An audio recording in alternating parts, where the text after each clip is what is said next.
Welcome to KrassenCast. So today we have a special episode in regards to the Mueller report, or I guess we could say William Barr's letter in regards to the Mueller report. Yeah, as you know, we got the Mueller report on Sunday. Well, not the Mueller report, but Barr's version of the Mueller report on Sunday afternoon. And I think it's very important to note that it was Barr's version because Barr's version was 4 pages while Robert Mueller's version was 700 pages. It was a summary of Mueller's summary. And what was it, like 68 words or something from Mueller's report was actually in the Barr summary? Yeah, and I don't think there was one full sentence. So we don't know everything yet. And, a lot of people on the right and even a lot of people on the left are saying no collusion, no obstruction of justice. And that's simply not true.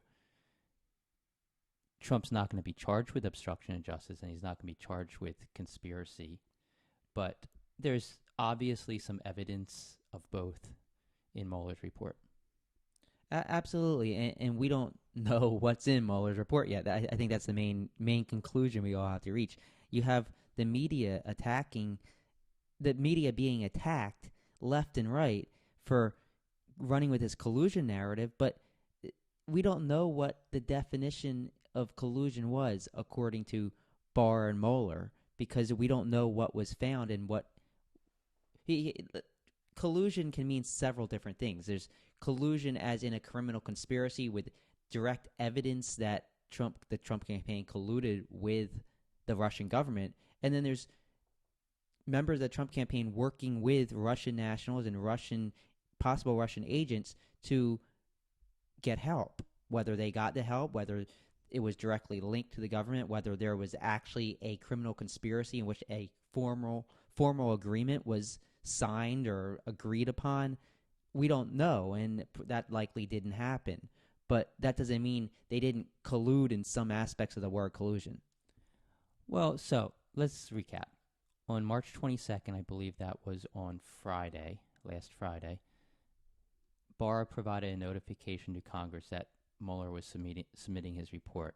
And 2 days later, on Sunday, March 24th, is when this letter from Barr to Congress was released. And in summary, Barr says, or the Mueller report says it's a confidential report explaining the prosecution or declination decisions in regards to prosecuting. So whether they declined or decided to prosecute.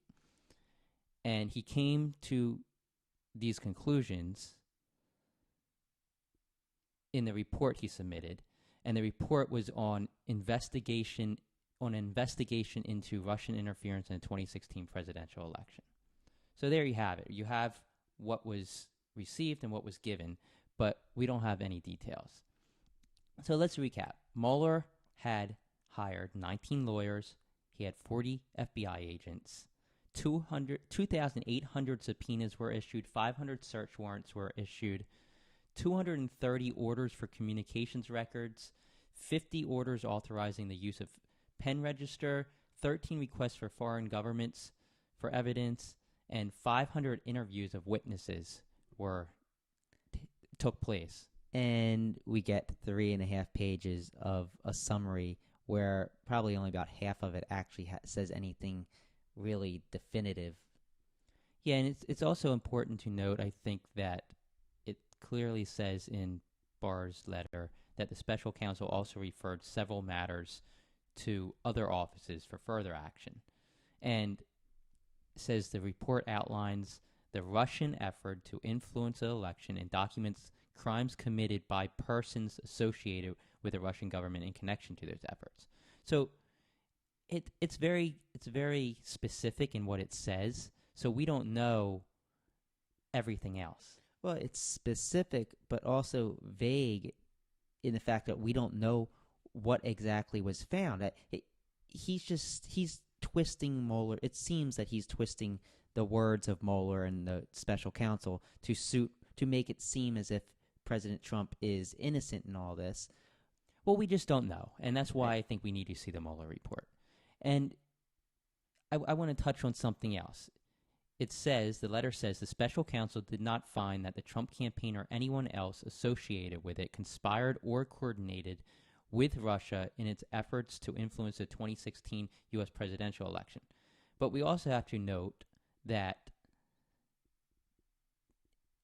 Judge Napolitano of Fox News came out, I believe it was last night or today, and he said that Barr's report shows that Mueller did find evidence of a conspiracy because it said it could not establish a conspiracy took place. So that means they did find evidence, but that evidence could not establish, perhaps beyond a reasonable doubt, that there was a conspiracy that took place. And I mean, if you just look at what the public has in their knowledge banks, you can see that there's a lot of stuff out there that sure appears to be a conspiracy, like Don Jr.'s emails.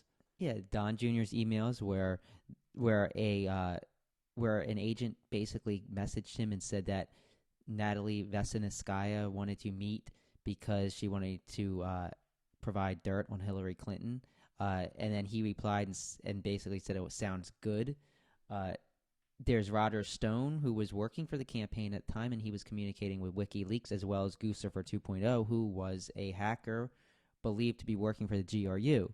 So there's evidence that collusion may have taken place, and that's why we need to see the report. Well, and what's your definition of collusion? Is it provable evidence that you can indict an individual on a conspiracy charge, or is it working with Russian nationals and possible agents to share information and maybe get something in return? Maybe part of it was vague, where Trump was not really saying I need something in return, but Russia was maybe providing it without an actual agreement. I think that's a really good point, and it's worth noting that there's a footnote in regards to what I just told you about the special counsel's finding that the special counsel couldn't find that there's conspiracy or coordination with Russia. The footnote says that the investigation did not establish that members of the Trump campaign conspired or coordinated with the Russian government in its election interference activities. But it's really interesting to note that the word "the" in the beginning of that sentence has square brackets around it, implying that this was not the beginning of the sentence, because it's a capital T in those brackets, meaning that it was probably a lowercase t that he's quoting. So something came before that sentence. So yeah, it probably said, but the investigation did not establish that members of the Trump campaign conspired or coordinated with the Russian government. Yeah, not something came before that sentence. Something came within that sentence before what Barr put in there. So before the investigation, something came and it was part of that sentence. So what was that? We don't know. Hopefully we find out, but who knows? Yeah, well, hopefully the Mueller report is released. I know Mitch McConnell keeps voting against releasing the full report for some odd reason. I don't know what that odd reason could be. Well, here's my thing. You have all these Republicans on social media, on Fox News.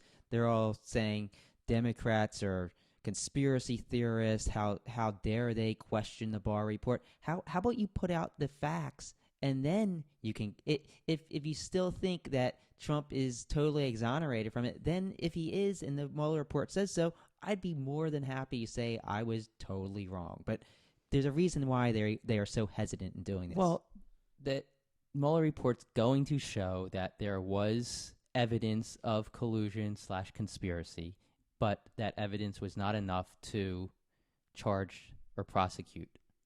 And the burden of evidence needed to prosecute on a conspiracy this large, I'm guessing is quite large. Yes, definitely. So, it's hard to say what's in the report, and that's why we need to see it come out. But then I think we should move on to the whole obstruction portion of Barr's letter, which it's really damning to President Trump. Yeah, you have those on the right kind of framing this, turning the narrative to, it clears Trump of obstruction, but this is probably easily the most damning part of Barr's report, and anybody that can actually read and understands that this basically says that there's a very good chance the president obstructed justice, right?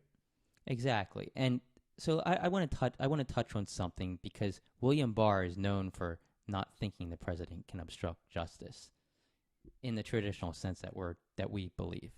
So the report, the second part of the report, addresses a number of actions by the president.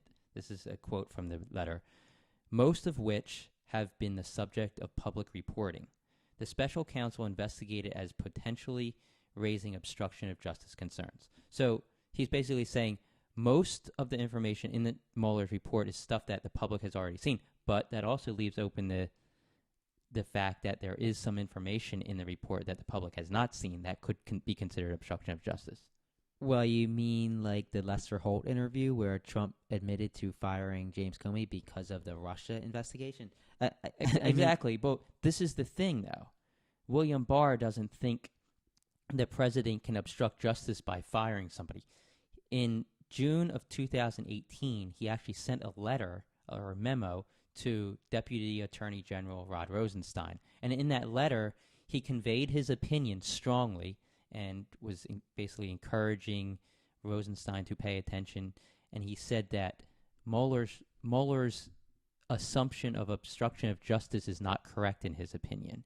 He basically said that the President of the United States cannot obstruct justice by, he cannot obstruct justice by utilizing the law and what the law permits him under the Constitution as President of the United States. And that law allows the president to fire the FBI director. So his argument was that the president cannot obstruct justice if he's upholding the law. It should be all about intent. If he intended to fire Comey because of another reason and this can be proven, then it's not obstruction. But if he intended to fire Comey because he was investigating the Russia thing, then, which he said on Lester Holt, then we all know that this is obstruction and the president shouldn't be above the law. Well, that's the thing. Barr's opinion on this basically places the president above the rule of law, saying that since he's the president, he gets extra benefit of the doubt. And that's not the way it should be, and I don't think that's how most legal scholars would see it. So Trump sees this letter in June of 2018, which is 8 or 9 months ago, and he decides to nominate William Barr as his attorney general, knowing quite well that he's under investigation for obstruction of justice, knowing quite well that William Barr would not prosecute him for obstruction of justice. And Republicans, being the Republicans they are, they approved the nomination. Yeah, and I mean, if you don't look at this and think, wow, this is really some shady crap, then I don't really know what's going to be shady to you, because when you hire somebody who clearly says you can't obstruct justice, when you know that that person might determine whether you're going to be charged with obstruction of justice, I don't know. I mean, how can you even think that that's a normal reaction? Well, that's why I think Mueller decided not to make a decision on obstruction of justice. I think he wants to, being the institutionalist that he is, I think he wants to leave that opinion up to Congress. And he's basically saying, if you think this is obstruction of justice, you should impeach him. And meanwhile, Barr kind of jumped in front of the line and said, hey, I'm cutting that off. This is not obstruction of justice. So ultimately, it's not Barr's decision to make, because Trump's not going to be indicted for obstruction of justice, even if Mueller found that he obstructed justice. What it comes down to is Congress's decision on whether this obstruction of justice is enough to impeach the president, whether there is obstruction of justice there to impeach the president. Exactly, and that's the way it should be. Congress should be the one determining whether there's obstruction of justice or not the attorney general that President Trump hired after the investigation had already begun. There's no reason why Barr shouldn't have been recused from making a decision here. There's no reason at all. It should have fallen on the shoulders of Rod Rosenstein. Sure, Rod Rosenstein signed off on the papers. He basically went along with Barr, but we don't know what Rod Rosenstein's ultimate decision would have been if he wasn't working underneath Barr in the line of duty. Exactly. So besides what we already know, besides what we just discussed, what we do know is that the Barr summary has no comment on a whole list of questions that we all should have related to Trump and what he has allegedly done. And Vox News, they put out a list of basically summarizing the many topics related to the Trump team and Russia that we know Mueller investigated, but there's nothing within the Barr summary discussing this. And here's the list. The Trump organization's business dealings related to Russia. We don't know anything about this clear connection. You know that they were trying to build a Moscow Trump Tower. We don't know anything about Trump Tower Moscow talks either, like whether there was some kind of communication and understanding between Russia and Trump regarding the tower. Remember, he was still pursuing this deal just a few months before the election.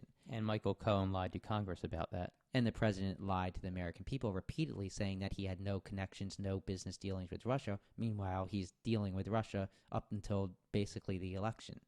Now, there's also Donald Trump Jr.'s meeting with the Russian lawyer, Natalia Veselnitskaya, at Trump Tower. This was with Jared Kushner and Paul Manafort and a few others.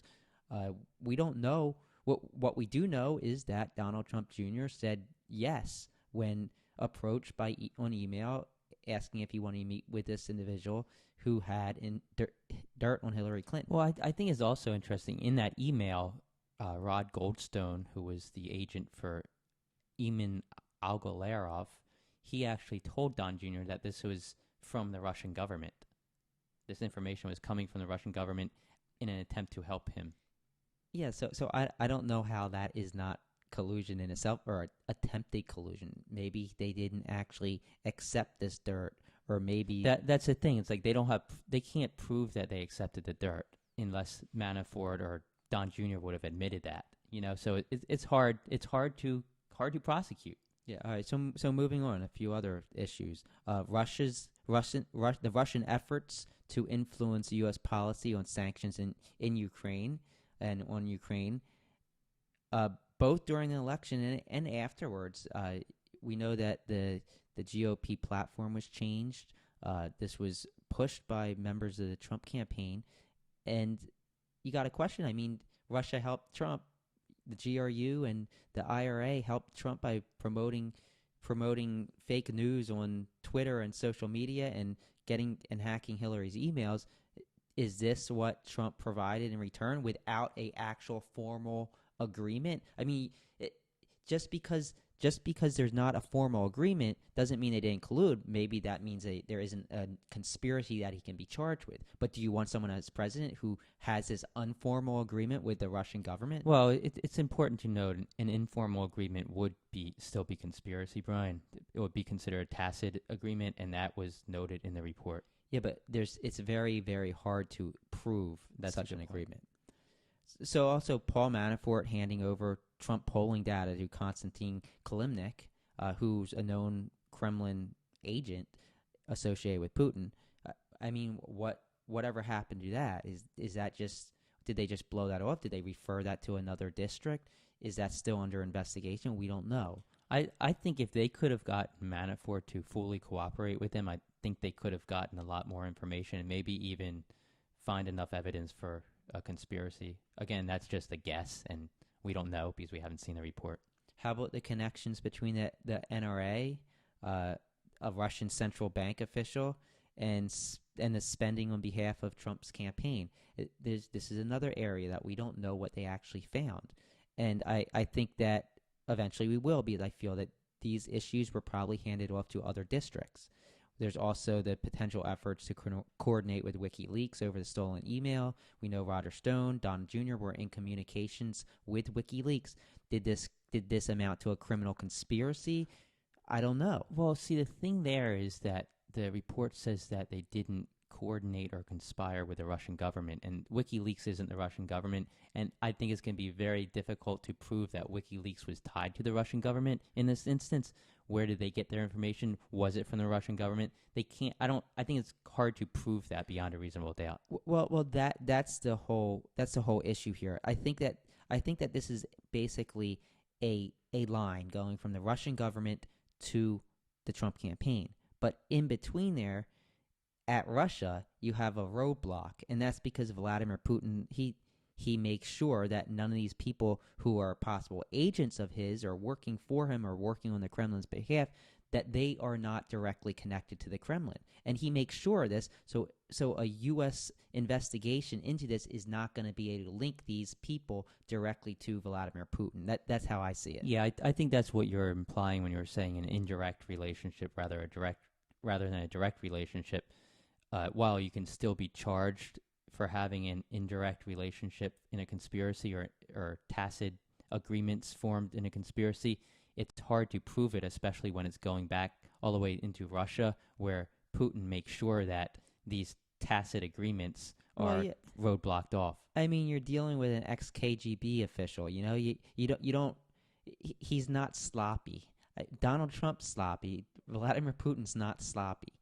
Okay, let's move on. We've got Russia and other foreign tied donations to Trump's inauguration. Now, why were the Russians donating to Trump? Is there some kind of nefarious reason for this? We don't know. I'm sure this is being investigated. Yeah, this is part of the counterintelligence investigation, which we haven't seen any information on yet. Yeah, and I just want to jump onto that. The counterintelligence investigation, which the FBI is supposed to brief Congress on within 30 to 60 days, I believe, that could be highly damaging to the president, but it's probably going to be highly redacted if it hits the public.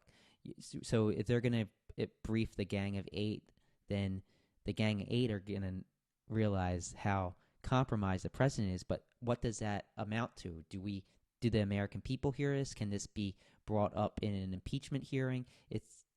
I'm sure Mitch McConnell and Lindsey Graham will try to cover it up as much as they can. Yeah, but the counterintelligence operation started before any of this Mueller investigation. This started way, way back. And they are looking to see if the president has been compromised by the Russians. And we actually know for a fact that he has, in that the Russians knew that Trump was dealing with them on the Moscow Trump Tower just a few months before the election. The American public did not know this, as the president is lying. So Russia could have held that over his head and said, hey, if you don't drop sanctions, we are going to release information that you were dealing with us in Moscow. I'm not saying that happened, but that's potential compromise by the Russians. Well, and then Trump's saying all these good things about Russia during the campaign and after. I mean, you don't think that had anything to do with the Trump Tower deal? Exactly. So these are all, there's give and take on both sides, but they didn't. Trump didn't call up Russia, call up Putin, and there's no recording of this and say, hey, let's conspire together. I will drop the sanctions if you help me win, and I will continue to say and support you if you continue to support me, or you continue funneling money into my businesses. Obviously, there's no agreement like that, and it's so hard to prove a tacit agreement. I go back to that again. Yeah. So I think it's going to be important to see what comes out of the counterintelligence investigation, which, like I said, 30, 60 days it's supposed to go to Congress. I think that's, besides the Mueller report being released in full, I think that's the second most important thing that we all have to pay attention to. Then we've got investigations in the Southern District of New York, in the Eastern District of Virginia, in Washington, D.C., in New York State, all over America. Multiple congressional investigations into Trump, his campaign, his foundation. There's investigations everywhere, and these all spawned off of the Mueller probe. So, yeah, there's people saying, yeah, the Mueller didn't find anything, but that's not true. Well, and I think it's really interesting. All of these Republicans are, especially on social media, are attacking liberals and attacking the media, saying, just admit the conclusions show that Trump didn't break the law. What I want you to do is that admit that the Mueller report does show evidence of crimes once it comes out, because I know for a fact that it's going to show evidence of crimes. Yeah, and why are these people so hesitant to say, hey, why don't we see the Mueller report? Because they understand that it's most likely not very good. Well, if Mueller couldn't reach a decision on obstruction of justice, then he believes that there's evidence of obstruction of justice. If he says that he couldn't establish that there was a conspiracy that took place, that means he had evidence that a conspiracy took place. And that's important to note. And that evidence may be enough to impeach the president and suggest that he's compromised by the Russian government, which in that aspect, he definitely shouldn't be leading this country. Well, I mean, impeachment comes down to whether the Democrats as a group feel that it's enough evidence to impeach the president. Whether Trump gets kicked out of office, that comes down to the Republicans, whether they think it's enough evidence to kick Trump out of office, which I don't see happening. Exactly. So here's another. Here's some more information that Vox posted, talking about dead ends. It's simply possible that some of the things we just discussed turned out to be investigated dead ends, not worth mentioning in a top line summary. But we need to know that. Like, we need to know what were dead ends, what are still being investigated, what's being pursued in different districts. We need to know what happened. Why did Jared Kushner have a back channel to the Russian government? Maybe there's nothing to it. Maybe this was just some less.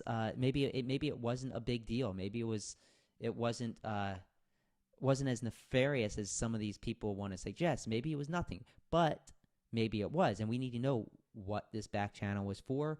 How did they obtain this back channel, and what did they do with it?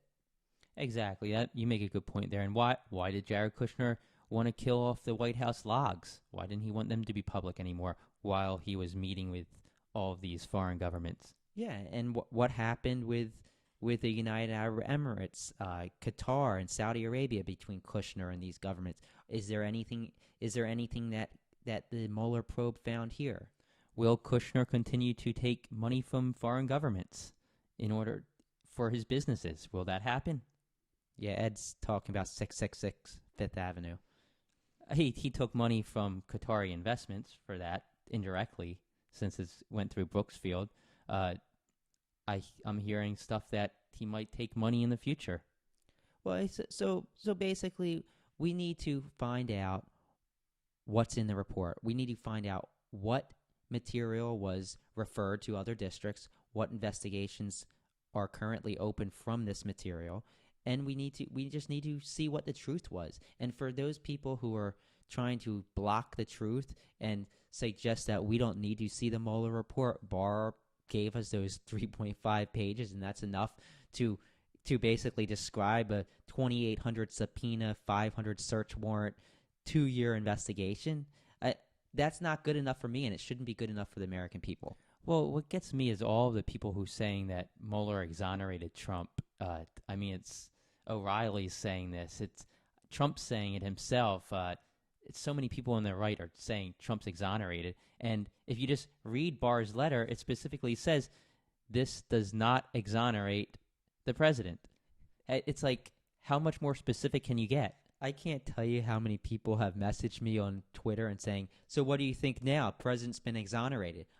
Did you not read if you can't read the 3.5-page Barr report, how are you ever going to read and comprehend a 700-page Mueller report if it ever comes out? I'm guessing that they're just going to allow Fox to read it for them and tell them what's in it. Yeah, so Congress has given Barr a deadline of April 2nd, I believe, for when they want the full report turned over. Whether that happens or not, that's just a little less than a week from now. I don't know, but we'll have to see.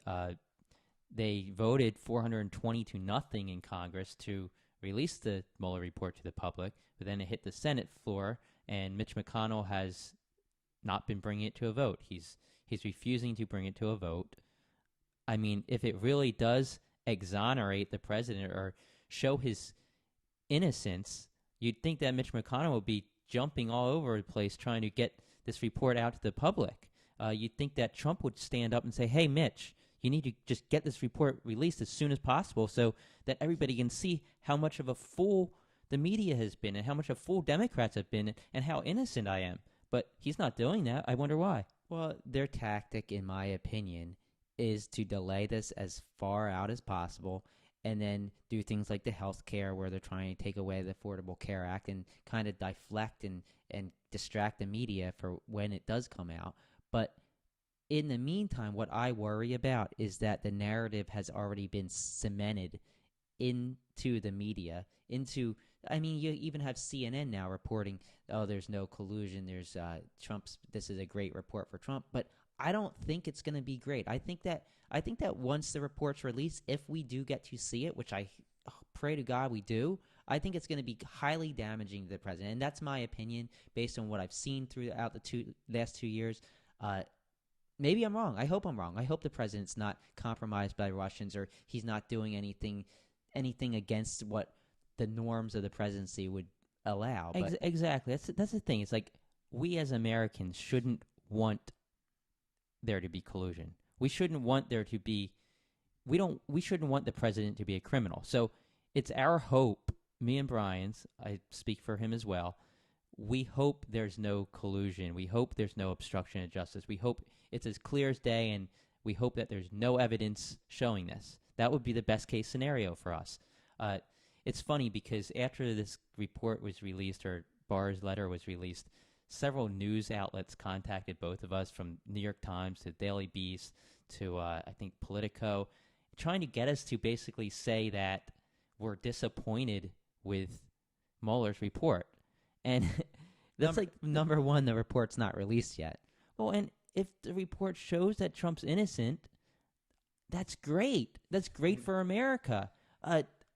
If it shows that there's no collusion, I'll say that I thought there was collusion because of the information I saw. I'm not going to argue with the Mueller report. I trust him 100%. The whole reason we've been doing this is because we want what's best for America. We want the truth to be known, and we want to make sure that there's not a foreign government that's pulling the strings of the United States.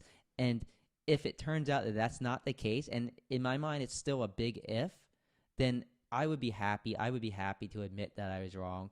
But I don't think that's going to be the case, unfortunately. Well, and it's like people, the media, like New York Times and Daily Beast and stuff, have contacted us asking us how we're like these fans of Robert Mueller. We're fans of Robert Mueller.